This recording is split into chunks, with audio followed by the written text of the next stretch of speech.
Singomakhanya sekufikile emadlebeni ethu ukuthi kuneqeqebana longqathu kuney'febe nonondindwa ey'shoda ngemsoni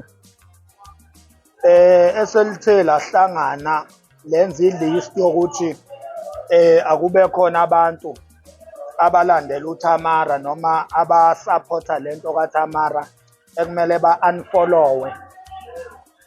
Ngibonile-ke ukuthi ngibe nebhadi-ke kwi-list yokuqala ngathola ukuthi igama lami alikho kulabo bantu abadinga uku-unfollowa ilabo ngqathu bey'febe okwabantu besifazane kanye nabafana bakhona. Onke nje lamaxoxo lawa axokozelayo iy'febe lezi ey'melene neqiniso nonondindwa.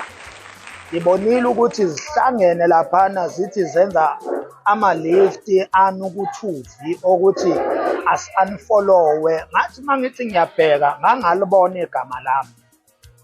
Ngifuna ukunitshela-ke ukuthi ngisunionyoko angiyifuni i-following yenu.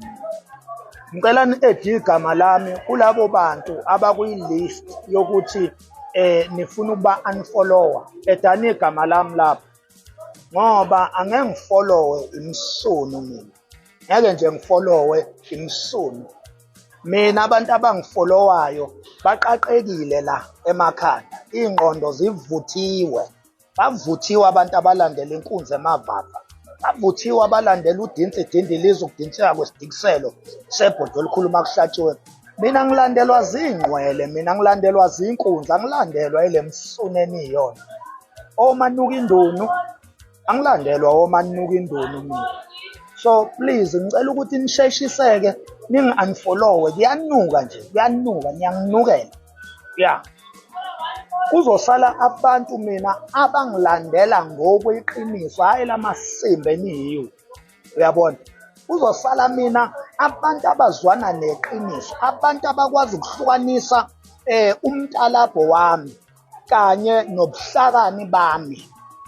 Abantu abakwaziyo ukuthi emtalabhweni wami engiyitalabha abantu bakwazi ukudonsa i-wisdom phakathi bese begeyina kuleyo wisdom bahleke behlekiswa umtalabho.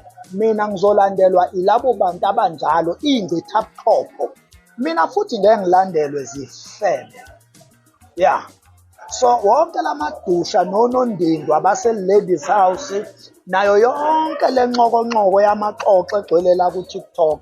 Ngicela please ningi-unfollowe mina. Mina ngu-Team Thamara. Futhi ngumholi lapha kwi-Team Thamara. Mina ngumholi oqanda ikhanda kwi-Team Thamara. So ngicela ukuthi umuntu omelene neqiniso likaThamara asuke nje eduze kwami, asuke eduze kwami, ahambe ayogeza umdidi ayeke ukunginukisela ngesihlalo. Ya. Bekuthi nje anginitshele lokho. Kede sono ngiyangidakela. Wengane zakwethu ngiyathemba uyazizwela inkulumo ensizwa uMax Makhanya ekhuluma ngokuthi-ke kune-list ekhishiwe laphana-ke nabantu laphana abamele i-Team Thamara kumele ba-unfollowe. Ngeshwa igama lakhe alizange libe khona kule list yabantu okumele ba-unfollowe. Kodwa-ke uyasicelela yena ukuthi bali-ede lakhe igama ukuze bakwazi ukuthi bam-unfollowe ngoba akathandi ukuthi alandelwe abantu abangasile ekhanda-ke laphana. Ithi uyasicelela insizwa ukuthi bayi-unfollow ifuna ukulandela abantu abamlandela ngokweqiniso. Uchaza kanjalo ingane zakwethu uMax Makhanya ngekade echaza kule video yakhe kade sicelela khona ukuthi bam-unfollow. Wena ngakuthini mhlawumbe kwakho ukuphawula ngalolu daba? Ake sivele hlana ku-comment section ke ngizwe mina lwakho ufo mayelana nalolu daba. Nginasibona ingane zakwethu sengiphuma njena kodwa ngiyathemba ukuthi uyabuya futhi ezinye izindaba ezilandelayo kwe-video elandelayo. Kwakho ukusubscribe nisiphatha kahle nibe nosuku lumnandi. Ngithanda kakhulu.